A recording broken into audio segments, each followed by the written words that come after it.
여러분 안녕하세요. 롱장입니다. 날씨가 추워지고 있습니다. 건강 유의하시고요. 무엇보다 감기 조심하셔야 되겠습니다. 요번 주 수요일 날 얼굴 뵙잖아요. 오픈 모임이 있는데 진작에 마감이 되고 좀 말씀이 있으셔서 자리를 조금 더 만들었어요. 그래서 근데 또 마감이 됐고 혹시 이제 못 오시는 분들은 온라인에서 얘기하기 어려운 것들을 막 좀 쏟아내는 자리예요. 아쉬워하실 필요 없고 그리고 제가 알게 모르게 정기적으로 합니다. 또 시장이 어렵고 여러분들이 마음이 많이 흔들리면은 더 하려고 노력을 하기 때문에 좀 그걸 알아주시면 좋겠습니다. 그리고 제가 이렇게 이제 오픈 모임을 하기 전에는 제 예전에 일지를 많이 봐요. 제 얘기를 많이 하고 싶으니까. 그래서 일지를 보다 보면은 제가 일지 내용 중에 책에 쓴 것도 있는데 투자에 대해서 깨우침을 얻은 게 있어요. 저는 이게 어마어마한 시간과 기회비용이 들어간 건데 제가 말씀드린다고 여러분께 되는 건 아니에요. 저도 알고 있기 때문에 제가 알고 있던 사실인데 정말 깨우침이라 그러잖아요. 이게 받아들이는 거 수년이 걸렸는데 오늘 그 얘기를 좀 하려고 해요. 마침 기사가 좀 나왔는데 이 기사 내용도 충분히 활용이 가능하거든요. 그 얘기 한번 좀 같이 다뤄보도록 할게요. 시청하시기 전에 구독하기, 좋아요, 멤버십 부탁드리고요. 멤버십은 매주 토요일 라이브를 진행하고 있습니다. 그리고 제 강의 정보는 아래 링크에서 확인이 가능하세요. 기사인데요. 조선비주구, 매물적체, 거래감소, 경매부진, 주택시장 이상신호 커진다고 나왔는데요. 매물적체도 맞고요. 다 팩트예요. 거래감소도 팩트고 경매부진도 팩트예요. 제가 이제 유튜브에서 부동산 얘기를 매일매일 하잖아요. 그리고 비트코인도 있고 주식도 있는데 마침 저번 주에 주식 시장이 장난 아니었어요. 공매도 금지 이런 테마도 있었고 특정 유명 주식은 막 3, 40%가 위아래로 날아갔다 왔다 했고 비트코인도 지금 장난 아니란 말이에요. 부동산도 정말 다양한 기사가 나오고 있는데 부정적인 기사가 많이 나오고 있습니다. 네, 물론 저도 여기에 한 자리를 차지하고 있는 사람이지만 이렇게 계속 컨텐츠화 되게 되면은 사람들이 자극점을 찾고요. 그리고 이게 근시안적으로 변해요. 저도 마찬가지입니다. 그런데 이거는 이 컨텐츠의 세계예요. 저 같은 사람들이 뭔가를 만들어내는 세계일 뿐이고요.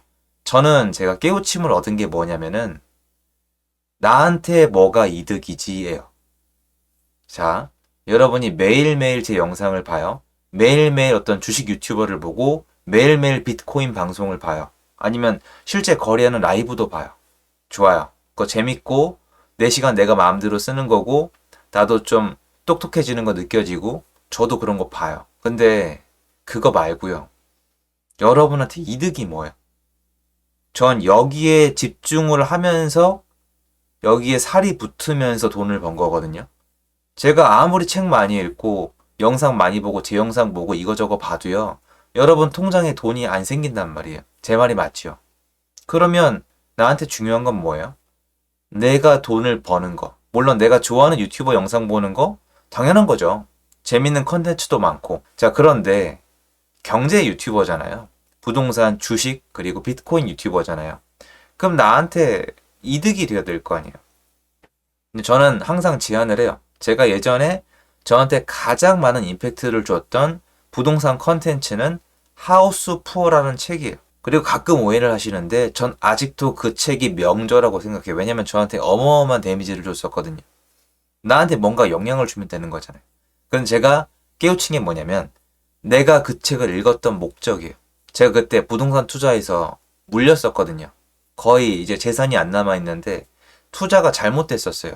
근데 투자가 제가 뭘 잘못했는지 뭐가 잘못된 건지 모르겠는 거예요. 자꾸 희망만 생기고 희망 고문 당하고 그러다 보니까 그 책을 읽고 내가 놓친 게 이거구나. 내가 멍청했구나. 이런 깨우침을 얻었는데 제 목표는 왜 부동산이 안 살아나는지 내려가는지 왜 부동산은 사면 안 됐었는지 좀 명쾌한 설명을 원했었어요. 그리고 그 책을 읽었고 깨우침을 얻었죠. 전 제 목표를 이룬 거예요. 이건 좋아요. 제가 말씀드렸잖아요. 근데 제가 그 책을 읽은 게 돈을 벌기 위해서는 아니잖아요. 전 지금 돈을 벌고 싶어요. 제 채널 보시는 분들 돈 벌려고 보시는 거 아니에요? 그래서 제가 각 종목마다 깨우침을 얻은 걸 말씀을 드리자면 주식은 평정심을 유지할 수 있다면은 49번 틀리고 51번 맞추면 돈을 벌어요. 물론 폭의 차이가 있지만 평정심을 유지해서 내가 이 흐름을 맞출 확률이 50을 넘어가는 순간 이 사람이 장기간 게임을 하면 할수록 이기는 거예요. 제가 이걸 책에서 어떻게 배웠냐면 카지노 있죠. 카지노 승률이 50대 50이 아니잖아요. 시간이랑 돈에 대해서 심리에 흔들리잖아요. 하우스가 이기잖아요.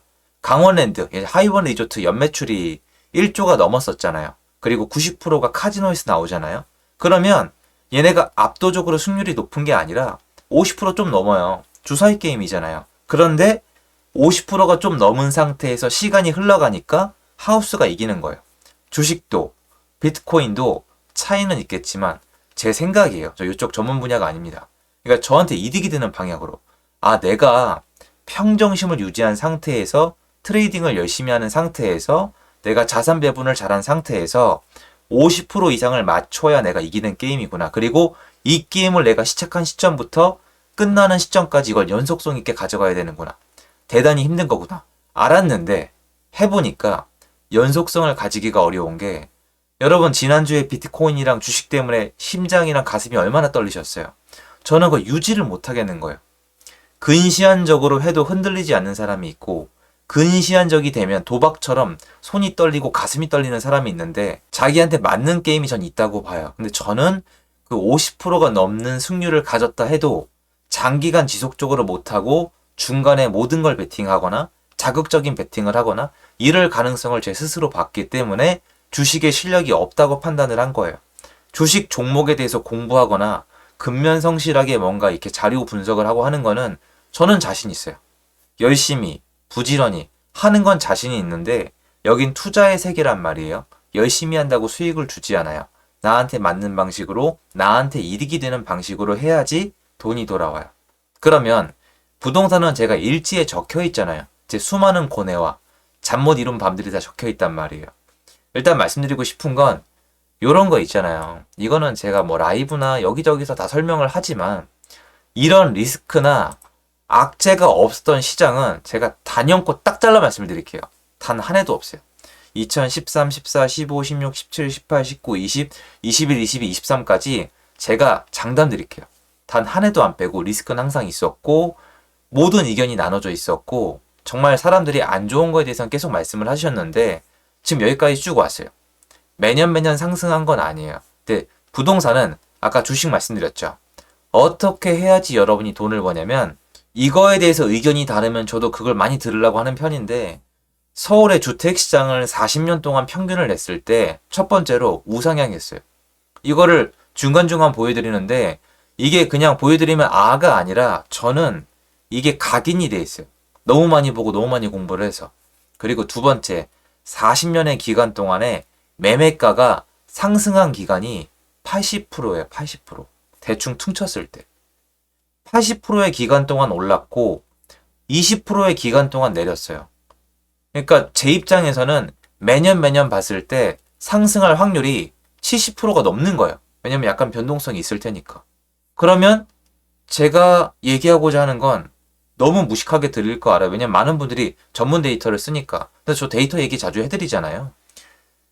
부동산은 포인트가 뭐냐면 사서 버티는 거예요. 자, 제가 하우스푸어 책 읽고 울었을 때 그 잘못된 투자 아파트 저 지금 그거 시세 알거든요. 그 아파트가 시세가 제가 냈던 이자랑 돈 이제 거기다 넣은 거 그걸 초월해서 올라가는데 몇 년이 걸렸느냐? 10년이 걸렸어요. 근데 저는 결국엔 그걸 적자를 안 봤습니다. 10년 동안 못 팔았으니까. 근데 저는 해봤단 말이에요. 그 힘든 시간. 10년이 엄청 길어요. 제가 그때 젊었으니까 다행이지 지금부터 하면은 좀 힘들지 않을까요? 무슨 말이냐? 부동산은 제 생각에 버티면 돼요. 사고 버티면 돼요. 최대한 좋은 걸 사고 버티면 되고 이 시간이 지루하면은 여러 채를 사고 팔면 되는데 이 안에는 금리나 규제나 정부 정책이 굉장히 중요합니다. 이것도 부족하면은 경매나 공매를 하면 됩니다. 그래서 방법은 다양해지는데 전체적으로 중요한 건 네가 그걸 산 다음에 이렇게 많은 악재에도 불구하고 버틸 수 있냐는 거예요. 여러분이 놓치는 걸 말씀을 드릴게요. 제 일지에 써져 있는 내용. 사람들은 자기가 이 버티는 시간이 편안하게 버티면 되는 줄 알아요. 거의 그러세요. 사서 기다리세요 그러면은 내가 사서 기다리는 동안에 뉴스나 주변에서 아무 얘기도 안 할 줄 알아요. 저 주변에서 집 살 때 바보냐 미쳤다 이런 얘기 많이 들었어요. 2013, 14, 15 넘어서 2016, 17에 집을 살 때도 진짜 미친놈 소리 들었다니까요, 저는. 그러면 이게 편할 것 같으세요? 부동산 시장에서 버틴다는 건 이런 거예요. 이런 뉴스가 매일 나와요. 이런 얘기를 하시는 분들이 스타에 오른단 말이에요. 틀렸다는 게 아니에요. 그분들은 수요에 대한 공급을 해주시는 분들이기 때문에 전문 지식도 활용하시기 때문에 할 말이 없어요. 그런데 여러분이 생각하는 것처럼 편안한 마음으로 버티는 게 아니에요. 편안한 마음으로 버티려면요. 공부를 많이 해야 돼요. 저는 그럼 집을 사놓고 버티는 게 편하느냐? 저는 그게 힘들진 않아요. 솔직히 말씀드리면. 제가 힘들었던 시간은 그 문제가 아니에요. 22년도에는 정말 많은 게 망가졌고 저는 다양한 사업을 하는데 이 사업들이 틀이 틀어졌어요. 그게 어려웠던 거지 집을 사놓고 버티는 건 어렵진 않아요, 저는. 그런데 정작 집을 사시고 몇몇 악재 그리고 단기간의 흔들림 이런 것만 나와도 막 너무 고통스러워 하시는 분들이 계시거든요. 그분들은 집을 사서 버티는 걸 못 하시는 거기 때문에 부동산이랑 사실 안 맞는 거예요. 그러면 집을 안 사거나 아니면 집을 산 다음에 버틸 수 있는 공부를 하시는 걸 전 추천을 드리거든요. 그러니까 주식이랑 비트코인도 나한테 이득이 되는 방향으로 공부를 한 다음에 그걸 익히면은 저는 돈을 번다고 봐요. 그러면 제 얘기를 끝까지 들으시면은 야, 그거 힘들잖아. 나 이거 싫어. 부동산도 싫고 주식도 싫고 비트코인도 싫어라고 말씀을 하시잖아요. 그럼 제가 이 질문을 드리면 불편하신 거잖아요. 그럼 월급 가지고 계속 그렇게 사실 거예요. 이게 욕이 아니에요. 여쭤보는 거란 말이에요, 저는. 옛날에 저는 그렇게 살았어야 해요. 이게 욕이 아니라 비난이 아니라 여쭤보는 거예요. 여러분은 지금 받는 월급 가지고 원하는 인생을 살 수 있는지 그 월급을 모아서 쭉 사는데 만족스러우신지 여쭤보는 거예요. 답이 없으세요. 인생은 이렇게 선택이에요. 그냥 누굴 믿고 안 믿고가 아니라 여러분한테 한 번 주어진 한 번의 인생이란 말이에요. 그 인생에서 시간이 끝나면 끝이에요. 여러분 20대가 얼마나 소중한지는 30대 알아요. 30대는 40대, 40대는 50대 알아요. 시간이 지나야 한단 말이에요. 무슨 말이냐? 시간이 지나가면서 나이가 드시면서 욕심이 계속 커져요. 제가 주변에 보면은 욕심이 계속 커지면 커지지 줄어드는 사례는 거의 없어요. 그러면 나중에 그거 어떻게 따라잡아요? 막 내가 이미 욕심은 커졌는데 가진 건 없어. 그러니까 나중에 사기당하거나 엉뚱한 거 하는 건데 가능한 빨리 이걸 깨우쳐서 한 가지 분야의 자리를 잡고 공부를 하고 익히면 되는 건데 계속 리스크나 어떤 공포성에 젖다 보면 다 안 한단 말이에요. 저는 옛날에 주식 해보고 실패한 다음에 부동산으로 옮겨와서 부동산에 올인한 거예요. 지금 제가 누리고 있는 이 삶은 부동산이 아니었으면 불가능합니다. 왜냐? 제 월급 갖다 안 되니까. 제가 예전에 공공기관 다녔었잖아요. 좋은 일 하는 기관이란 말이에요. 근데 그 월급 합쳐서 지금 이렇게 산다? 아니요, 불가능합니다. 그 월급 받으면서 도둑질을 하지 않는 이상 이렇게 절대 못 살아요. 근데 지금 이렇게 살 수 있는 이유가 뭐냐? 부동산인데 부동산이 막 여러분이 내일 폭등한다. 매일매일 폭등 기사가 나 이런 게 아니라 전 아까 그거 지킨 거예요. 사면 버틴다. 버틸 수 있을 만큼만 보유한다. 이건 되게 중요한 원칙이고 사면서 공포심이 덜한 이유는 40년 동안 올랐다. 40년 동안 80%의 기간 동안 올랐다. 오를 확률이 대단히 높다. 이런 것들을 하나하나 쌓아서 제가 여러분께 지금 말씀드리면 휘발되고 날아가잖아요. 전 아니에요. 전 절대 아니에요. 저는 여기 아예 들어있어요. 저를 오래 만나신 분들은 이미 아실 거예요. 제가 연도별로 매매가랑 전세가가 어떻게 움직였는지 다 알고 있다는 거. 단편적으로 바로 나와야 돼요. 2008년도에 리먼브러스 사태가 났잖아요. 서울 아파트가 얼마 동안 하락했죠?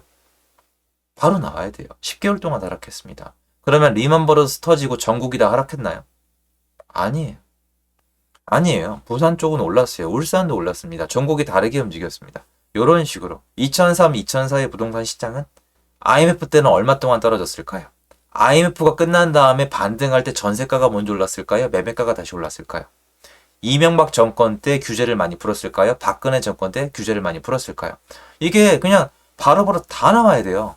종부세 같은 것도 역사를 다 알아야 되는 거고 우리 실거래가도 다 되던 게 아니에요. 하나씩 업데이트한 거예요. 임대차 3법 이후에 시장은 달라졌잖아요. 그런데 정작 제가 이렇게 계속 업데이트하는 이유가 뭔지 아세요?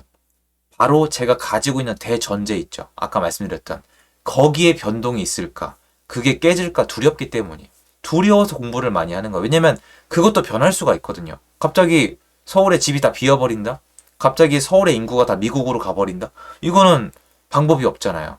그런 것들에 대비하기 위함이지 이런 악재 뉴스나 어떤 하락을 논하시는 분들이 아무리 뭐라고 해도 흔들림이 없는 이유는 제가 여태까지 쌓아왔던 공부랑 경험 때문이에요. 여러분에게 이득이 되는 게 뭔지 한번 생각을 해보세요. 물론 영상을 통해서 그걸 드리고 싶은 마음은 정말 있지만 제 경험을 말씀드리자면 그런 것들은 하나의 축일 뿐이지 계속 쌓아 올린 다음에 여러분만의 지식의 성을 쌓아 올리셔야 됩니다. 그거 외엔 방법이 없어요. 그래서 결국 돈을 버신 분들이 여러분 돈은 여러분이 벌 수밖에 없다는 결론을 드리는 것 같습니다. 이 내용 전달드리고 싶었고요. 도움되었으면 좋겠습니다. 좋은 하루 되세요. 감사합니다.